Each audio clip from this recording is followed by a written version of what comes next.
Assalamualaikum warahmatullahi wabarakatuh. Selamat datang di Koki MP, Komunitas Kajian Ilmu Manajemen Pendidikan yang dibina oleh Bapak Amril Muhammad selaku dosen Prodi Manajemen Pendidikan pada mata kuliah Manajemen Pemasaran Jasa. Sebelumnya, perkenalkan, nama saya Wulan Oktaviani dengan NIM 11036201119 dari kelas Manajemen Pendidikan Angkatan 2020B. Di video kali ini saya akan menjelaskan materi mengenai pengembangan produk. Sebelum itu jangan lupa di-subscribe dan semoga video yang saya tampilkan bermanfaat untuk penonton. Terima kasih. Sebelum memulai materi, kita harus lebih memahami apa itu pengertian pengembangan produk. Pengembangan produk ini adalah suatu proses penemuan ide untuk barang dan jasa, termasuk merubah, menambah, atau merumuskan kembali sebagian dari sifat-sifat pokok yang sudah ada dalam segi coran, merek, maupun kualitas pada produk tersebut. Selanjutnya, mengapa pengembangan produk ini penting? Pengembangan produk ini dilakukan agar perusahaan dapat menghasilkan produk baru untuk memenuhi selera dan kebutuhan konsumen.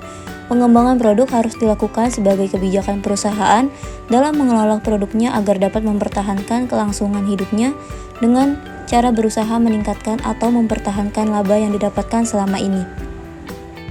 Adapun faktor mengapa pengembangan produk itu sangat penting. Yang pertama itu untuk mempertahankan posisi sebagai pembaharuan produk. Yang kedua untuk mempertahankan pangsa pasar. Yang ketiga menetapkan dasar-dasar pasar baru di kemudian hari. Yang keempat memanfaatkan kecanggihan teknologi baru. Dan yang terakhir memanfaatkan kekuatan distribusi. Selanjutnya ada jenis-jenis pengembangan produk. Yang pertama memperbaiki yang sudah ada. Strategi ini dilakukan dengan cara membuat produk baru dari produk lama yang sudah ada sebelumnya, kemudian dimodifikasi dan disesuaikan dengan keinginan pasar. Yang kedua memperluas lini produk.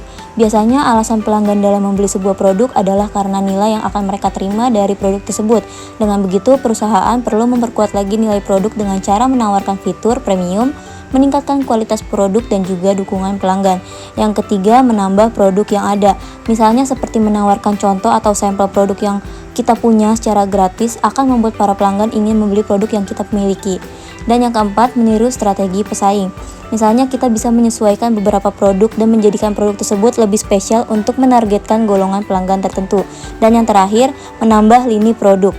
Lini produk baru ini adalah pengembangan produk baru di dalam lini produk yang masih relevan dengan lini produk yang sudah ada. Ketika kita ingin membuat produk baru, maka kita juga harus berhati-hati dengan pengembangan tersebut. Jangan sampai kita hanya fokus pada penawaran produk yang dibutuhkan oleh pelanggan. Produk baru ini juga harus dilengkapi oleh fitur yang baru, sehingga hal tersebut akan meningkatkan penjualan produk tersebut. Lalu ada tujuan pengembangan produk. Yang pertama untuk memenuhi keinginan konsumen. Yang kedua untuk menambah omset penjualan. Yang ketiga untuk mendayagunakan sumber-sumber produksi. Yang keempat untuk memenangkan persaingan. Yang kelima untuk meningkatkan keuntungan dengan pemakaian bahan yang sama. Yang keenam untuk mendayagunakan sisa-sisa bahan. Yang ketujuh untuk mencegah kebosanan konsumen. Dan yang terakhir untuk menyederhanakan produk pembungkus. Selanjutnya ada 3 strategi dalam pengembangan produk. Yang pertama, strategi peningkatan kualitas. Strategi ini bertujuan untuk meningkatkan kinerja fungsional produk seperti daya tahan, keandalan, kecepatan, dan kualitas produk. Yang kedua, ada strategi peningkatan keistimewaan. Strategi ini bertujuan untuk menambah keistimewaan baru yang terdapat pada produk, seperti dalam hal ukuran, berat, bahan yang digunakan, aksesoris, maupun menambah keanekaragaman, keamanan, atau kenyamanan dalam menggunakan produk. Yang terakhir, strategi peningkatan daya. Strategi ini bertujuan untuk meningkatkan daya tarik estetis yang terdapat pada produk tersebut. Adapun faktor pendukung dan penghambat dalam pengembangan produk. Yang pertama adalah faktor pendukung. Di dalam faktor pendukung ini ada 5 poin. Yang pertama, perkembangan teknologi.